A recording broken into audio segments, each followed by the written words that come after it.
Howdy Heroes Hearth, KyleFergusson here from Into the Nexus podcast. Let's talk about the upcoming anomaly. The final promised anomaly of the 2020 year. There may be other anomalies that come in the future, but this is the final one attached to the season schedule. And with this anomaly, every hero is getting access to Unstoppable on a 5-minute cooldown. It's called the Gladiators Medallion. Inspired by the World of Warcraft item and PvP ability of the same name, this is going to give everyone but the likes of Deathwing, who already has Unstoppable, and Gall access to an Unstoppable ability on the 1 key from the beginning of the game. Now, it's no secret that the devs have struggled with Unstoppable and Cleanse and the amount of CC in the game going back to the release of the game, but particularly during the time of HGC. By adding this one button, an item as they call it, they're hoping to increase the aggression of the plays and help players deal, and in their own words, with some of the helplessness felt when players get stuck in long CC chains. Now, the community's first reaction to this is that they don't like it being on the one button. They want it to have its own custom button that doesn't mess with their other abilities' locations. That's fair. After we got over that initial hump, we started talking about it being hard to track. And that's true. With every hero having their own Unstoppable on a 5-minute cooldown, how do you know when anyone has it? Sure, it's easy to imagine how the assassins are going to make more aggressive plays. They're going to get crazy and have an Unstoppable to get themselves out, or an Unstoppable to stay in and not get peeled. But on the tank side of things, how do tanks become more aggressive during this? Are we going to have our tanks make false engages trying to bait out Unstoppables and then make their full engage on the other side?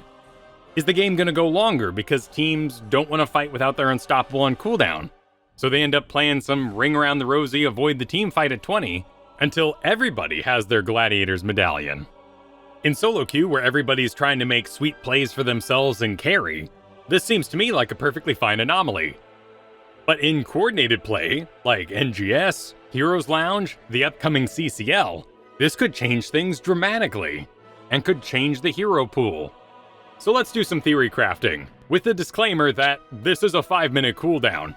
You will maybe have 3 to 4 uses of this in a normal game, each of which should be extremely impactful to make the most use of that 5-minute cooldown. And the first thing we have to admit is that this isn't a buff to all heroes, because it's all heroes. It would actually be a nerf to those heroes with Cleanse and Unstoppable. And by sharing out what makes them special, they are less special in comparison. It's also worth noting that just like a self-cast of Unstoppable, you cannot activate Gladiator's Medallion if you are stunned, silenced, slept, polymorphed, or taunted at that time. You cannot break yourself out of a CC chain, and you cannot activate it if you're currently channeling an ability like Mosh Pit. Now, Cleanse has changed a lot over the history of the game, and all but one of these cleanses was made unique to the individual hero. In fact, Rhaegar is the only hero left with just a plain old Cleanse on his kit.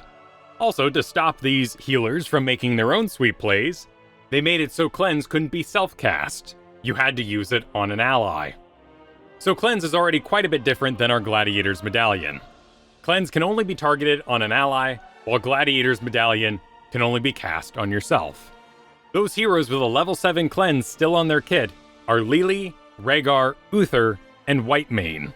Though we can also include Anduin in here with his base kit ability, Leap of Faith. Both Lily and Uther have unique ways to decrease their Cleanse cooldown, but on average, these Cleanse abilities are on a 1-minute cooldown. So the question is, when everyone has Unstoppable, are we willing to skip Cleanse? Across these 4 heroes, Cleanse is not the highest pick rate talent, and in fact, it is not the highest win rate talent either. Most of our low league players say they don't even know when or why to cast Cleanse, but they take it because people will get mad at them if they don't. It's an exciting thought if people suddenly become okay with their healers not taking Cleanse, that we may be able to run other builds that we're skipping right now, like Serpent build for Lily, or what about Totem build for Rhaegar? What about Uther being able to take a very cool tank talent, Armor of Faith, or dishing out more armor to CC'd allies with Guardian of Ancient Kings? In the high leagues where people already cast good cleanses, Cleanse will probably still be picked up. It's just too good on too short of a cooldown, and why not have additional options for saving heroes? I think it's safe to say that this probably won't have an impact on the pick rates of things like Lucio's High 5, currently at a 4% pick rate, but also grants Unstoppable, or Kharazim's Cleansing Touch at 16. But this could promote healer diversity beyond those who have Cleanse. It can be dangerous to draft a healer without a Cleanse when you don't know the enemy's makeup. But if everybody has an Unstoppable button, we might see more coordinated pickups of things like Brightwing, Medic, Stukov, Alex Straza, Deckard, who might actually need the help. He's about to receive a huge nerf to the Ruby that's been keeping him in coordinated play. And think of how much more seductive those healers with light cleanses are going to be. Like Ana and Tyrande, who can remove stuns. What about Malfurion's Nature's Cure? Takes some pre-planning and only removes those effects, but is the highest win rate talent on that tier. Brightwing can also remove CCs in an AoE around her, and that comes on her base kit. This anomaly is going to foster a lot of cool options in the healer department. But what about the tanks? The tanks are going to suffer the most here. Johanna, the unstoppable tank, loses what makes her special on a 25-second cooldown.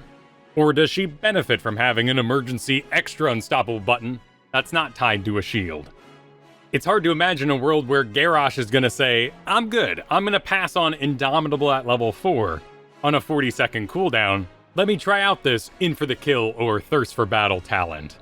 And Garrosh is an excellent example of the Gladiators Medallion conundrum.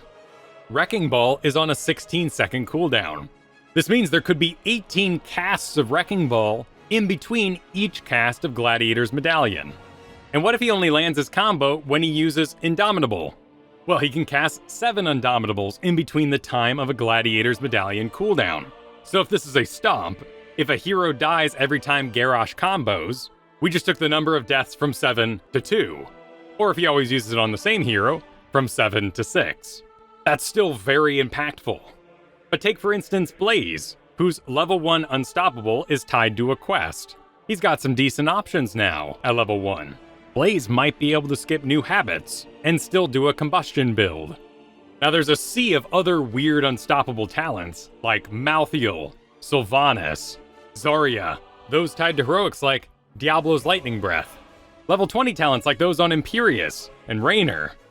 Those level 20 talents with already low pick rates might go completely unpicked.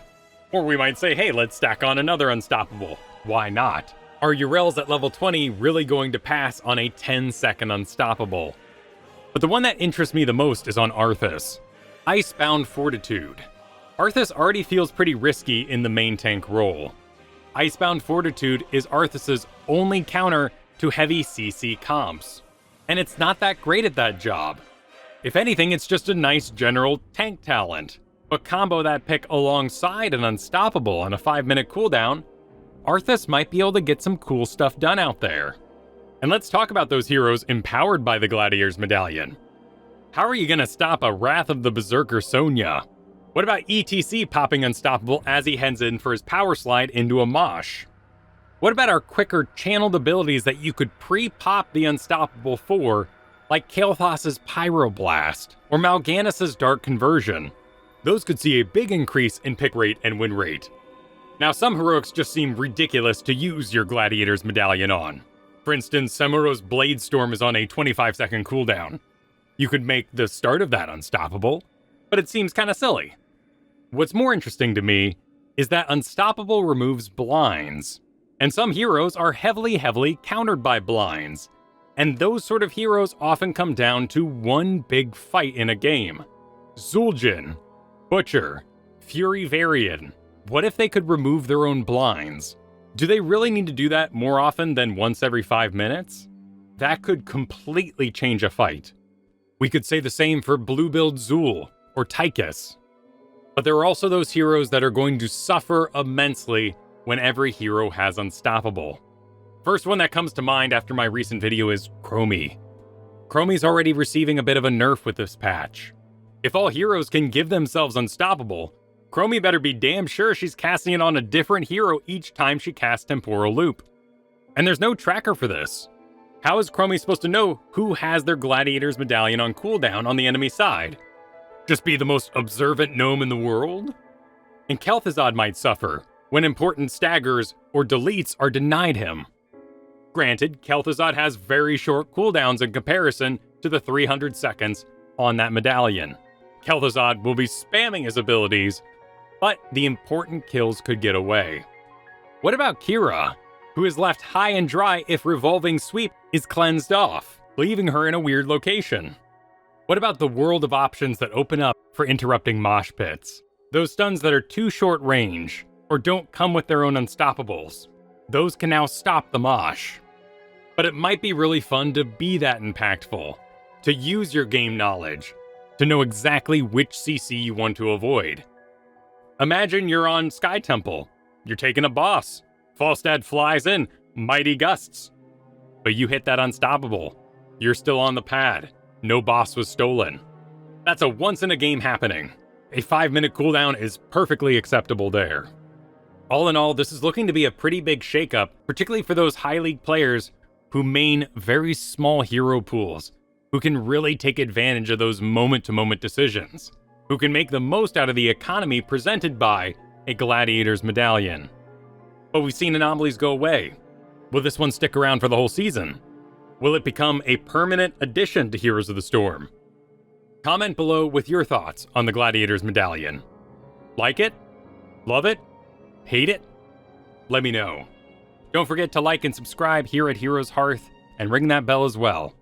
And I'll see you next week when this is all live, with more Learn to Play videos for Heroes of the Storm.